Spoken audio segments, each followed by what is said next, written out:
It's not something that happened a long time ago, and we might as well forget it. No, it's telling us that when God offered us a minor angel accompaniment, we were not interested. We've spoken about this many times, that every story in the Torah, every story in the Bible, is a divine revelation. Not an ordinary story, not a common story, not a predictable story. It's a revelation of some divine wisdom, not certainly of pop psychology. So when a story seems to be a little too ordinary, we got to think twice. We got to re-examine, dig deeper, find some commentary, because this needs to be explained. We also have to pay attention to the grammar, to the tenses, because everything in the Torah is perfect and purposeful. So present, past, future, we, they, us, we got to pay attention to these things, because there is so much more to the words when we understand them properly than at first glance. So let's talk about one of the most famous stories in the Torah, and that is the making of the golden calf. The Jews are standing at the foot of Mount Sinai. God comes down to the mountain and proclaims 10 commandments, and then gives Moshe, who's up on the mountain, the commandments in writing, engraved in a precious stone, or 2 stones.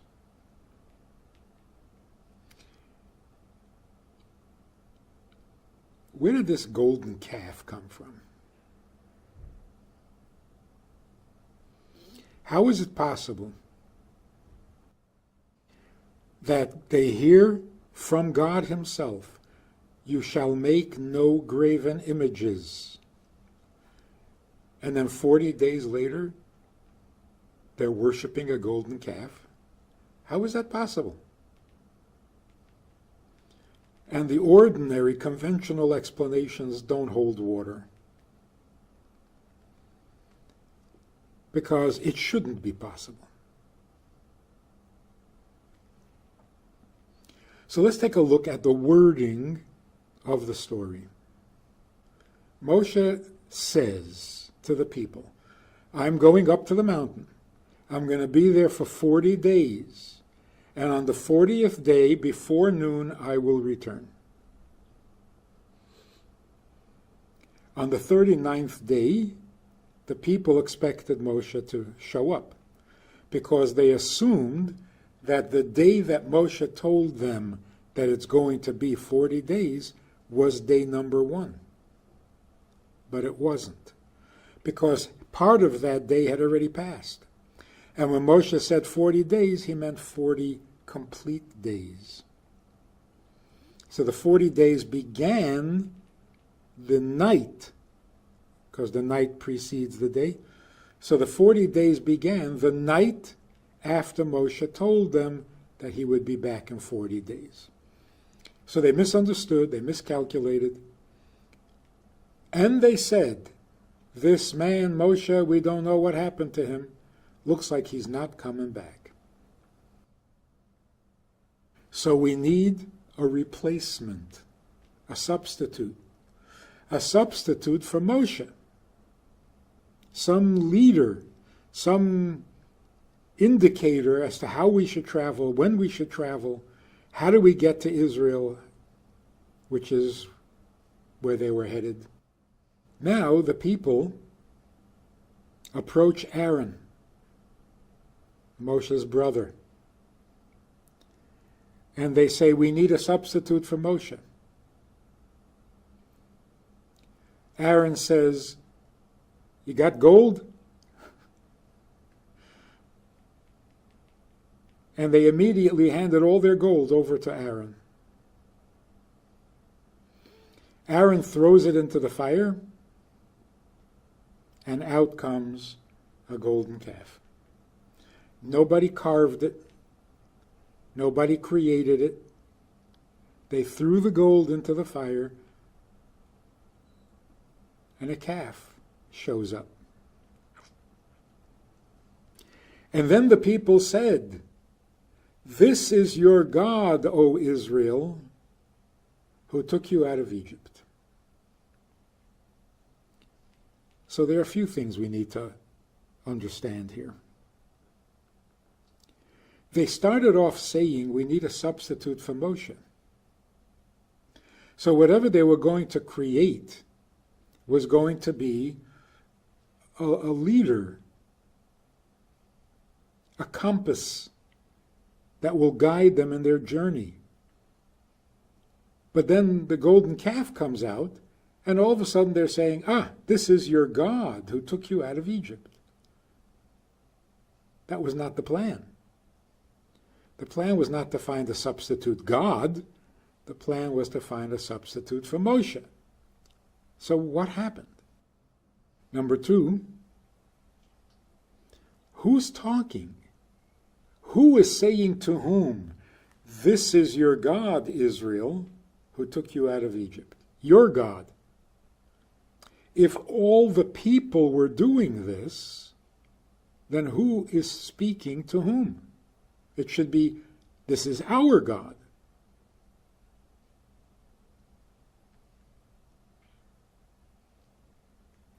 We also find that after Moshe comes down off the mountain, and he breaks the tablets, throws them down, and he says, "Whoever is still loyal to God, follow me."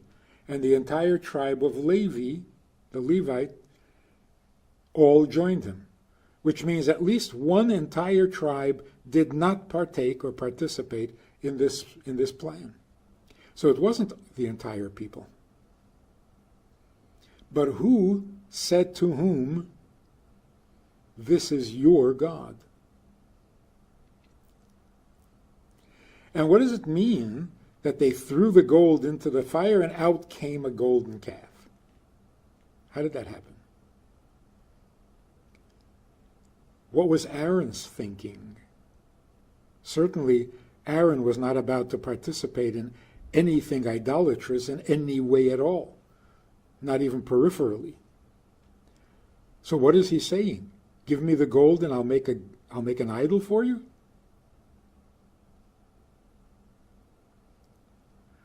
So the entire story begs for commentary, background, illumination. What in the world is going on? So if we read carefully, Moshe is on the mountain, and God suddenly says to Moshe, "Go down. You have to descend, not only off the mountain, but from the exalted position you're in. You've lost that position because you represented a great people. Now the people are not so great, so neither are you." A great leader gets his greatness from the people. He's not greater than the people. So when the people go down, the leader goes down. So God says, "You have just descended. You've just lost your lofty position because your people who you brought out of Egypt have messed up and they've created a graven image." Kind of strange for God to say, "Your people who you took out of Egypt," when it was God who performed the plagues, who brought the plagues and all the miracles, and it's God's people. How many times did Moshe say to Pharaoh, "So says the God of Israel, let my people go"? But now they mess up, and all of a sudden it's not his people, it's Moshe's people. And Moshe brought them out of Egypt. So we find out that when the Jews left Egypt, a great multitude of Egyptians joined them. What was this great multitude? That's a little redundant, isn't it? Multitude means great, and great means multitude. The people who joined the Jews were the sorcerers, the advisors, the magicians, the elite among Pharaoh's people. So it was many of them, and they were great in stature in Egypt. Moshe did not ask God whether they were welcome to join or not. He assumed it's a good thing. Somebody wants to get closer to God, why not? Problem is that it turned out that they were not sincere about God. They wanted to join the Jewish people because the Jewish people were the victors. You always go with the winner. Egypt was down. Egypt was destroyed. So they figured, why go down with the ship? Let's join the victorious Jews and share in their success. They were not interested in the God of Israel. So God says to Moshe, the people you brought, he wasn't talking about the Jewish people. He was talking about the multitude, the riffraff, which is really a Hebrew term, Erev Rav, the riffraff that you brought without asking me, you invited them to join. Well, they messed up, and they made a graven image. How did they do it? They were sorcerers. They used their magic and they turned the gold into a calf. That's what it means. Their original feeling that the people had, the Jewish people, was we need a substitute for Moshe. But that's not what the riffraff were thinking. They were thinking, we can become heroes now, and we can become leaders and advisors to the Jewish people if we show them what we can do. And we can give them other gods, which is another interesting thing.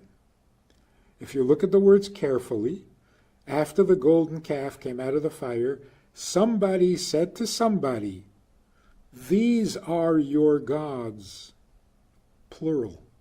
There was only one calf. And yet they said these gods. Because that was just the beginning of their plan. Their plan was to introduce many gods just as it was in Egypt.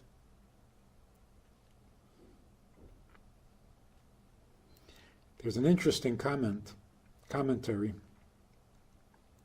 Why a calf? They could have made anything out of that gold. Magically, naturally, manually. Why a calf?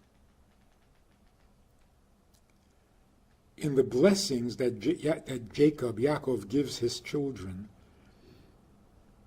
he refers to many of them as having the qualities of a certain animal. Yehuda was a lion. Joseph, who was the hero of Egypt, is described as an ox, the strength of an ox. So it was in their mind that if they want to introduce a god to the Jewish people, they should use a Jewish theme, a popular Jewish theme. And so they turned it into a calf because it was reminiscent of Joseph. So every word, every detail of the story is meaningful. So what happens? The riffraff decide to change the agenda from a substitute for Moshe to a substitute for God. And that's why they said to the Jewish people, these are your gods who took you out of Egypt. They had to convince the Jews because that was not what the Jews originally were asking for. They were looking for a substitute for Moshe. Now, what happened to Aaron? Aaron's thinking was, this is not idolatry. They're looking for a substitute for Moshe. So all I have to do is delay them a little bit. Moshe is coming tomorrow morning, and it'll all be over. The problem will be gone. So the first thing he says was, do you have any gold? Figuring they won't part with their gold so quickly. To his surprise and dismay, they immediately offered the gold. So he said, I need the gold of your wives and children's jewelry, thinking they won't let their gold be taken, and that will delay things, and so on. Then he said to them, let me do this. Let me create whatever it is that we need to create. It sounded like he was volunteering to do the work. What he was really saying was, if we all chip in, it'll happen too quickly. Let me do it as a special project. That'll take me a while. And in the meantime, Moshe will show up. But if the agenda was idolatry, Aaron wouldn't touch it with a 10-foot pole. And the fact that people were violent and threatening would not have intimidated him. Because the one sin you should not commit, even if it's going to save your life, is idolatry. And murder. And adultery. So Aaron was afraid that if he resisted and simply refused, they would kill him. What made him think that? His nephew, Miriam's son, Hur, the son of Kalev. He stood up against them and said, no way, this is not going to happen. And they killed him. So there was no doubt that they would kill Aaron too. So Aaron decided that he's going to play along. But he was playing along because it wasn't idolatry. When it became idolatry, it was too late. There was nothing Aaron could do. So when Moshe comes down off the mountain and he sees that there's a golden calf, he says to Aaron, what did they do to you? How did they get you to cooperate? Idolatry? So Aaron defends himself and says, no, they were confused about you, not about God. There was no need to sacrifice my life for that. But then it turned, and all of a sudden it was about idols. Another interesting thing was, Moshe comes down off the mountain with the 10 Commandments, with the tablets. Actually, let me clarify this also. What does tablets mean? I think a tablet is a flat piece of wood or stone with some writings on it. These were not flat pieces of stone. First of all, they were sapphire. Secondly, they were cubes, not tablets. So they were very heavy. How do we know this? Well, because the ark that contained the stones was built to perfect measurement. So if you look at the measurements of the ark, it wasn't built for tablets. It was built for cubes. I'm not sure what the measurements are in English, so I'm not even going to guess at it. But they must have been very heavy. So, Moshe carries the stones, the cubes, down from heaven, down from the top of the mountain.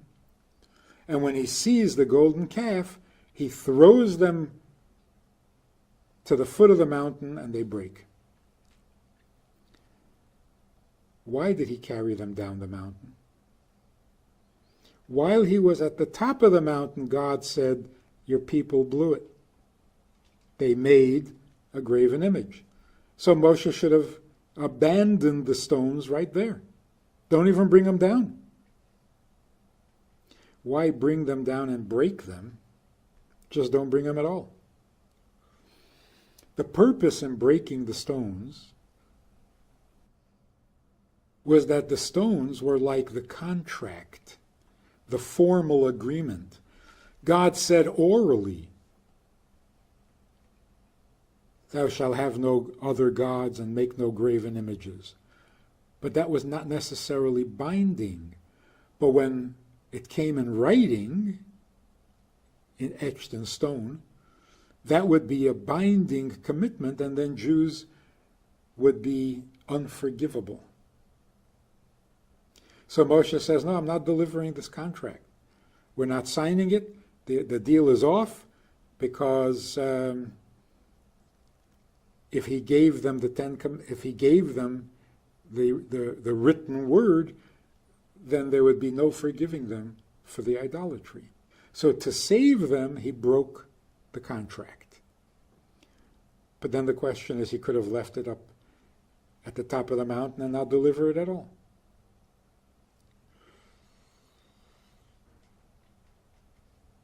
The sages who received this tradition from Moshe tell us that when Moshe heard God say the Jews made a golden calf or a graven image, he didn't believe it. He heard it from God, and he didn't believe it.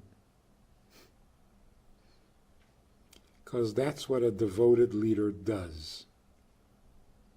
He always argues in favor of the people.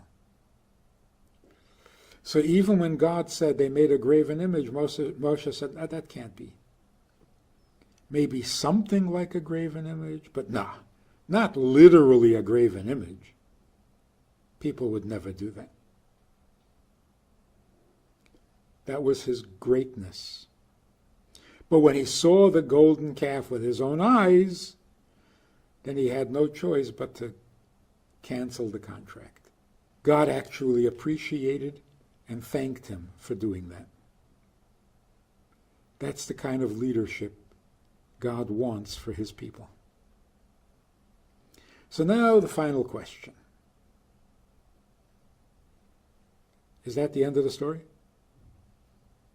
They made a golden calf. It was terrible. God was very angry. Moshe got God to forgive them. That's it. Over. Done. Why do we need to know this?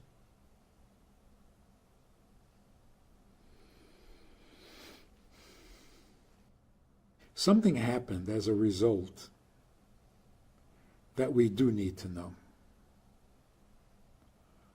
After they make the golden calf, God said, I forgive them. I will not wipe them out. But we're not the same anymore. From now on, I will send an angel to guide you along your way. But I am not personally going to accompany you.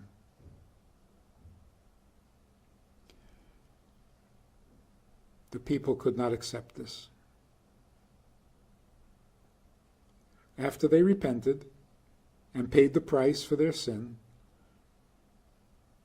they couldn't accept this. And Moshe comes back up the mountain and says to God, if you're coming with us, then let us go. If you're not coming with us, then what's the point of going? So an angel We're not interested in angels. We want you to come with us. We want to go with you. If you're not going, then we won't go either. So God said, okay, I'm coming with you. That we needed to know, and we need to know it today. Once God promised, I will be your personal guide, no substitute will ever come up again. So what we're being told, actually, is not that it once happened that the Jewish people looked for a substitute, for a minor god. It's not something that happened a long time ago, and we might as well forget it. No, it's telling us that when God offered us a minor angel accompaniment, we were not interested. And so God said, oh, so you do have a little devotion in you. So you do really want to be connected to me. In that case, I will be your personal guide forever. And since then, it has never happened. In the worst times, and we've had some pretty harsh times, a golden calf has never happened again. We have become immune. It's God Himself who sees us through the most difficult of times. And sometimes it's not obvious, like in the miracle of Purim. But there was no question in the minds of the Jews of that time that this was God being there for us yet again. So, the message, the lesson for us today from that story, so many beautiful messages. Aaron's good intentions to just delay. Moshe not believing that the Jews would ever do something like that.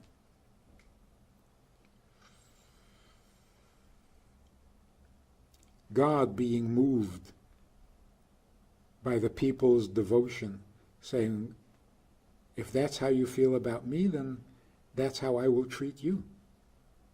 I will personally accompany you until the end, when we're settled into the promised land forever. That's the rest of the story.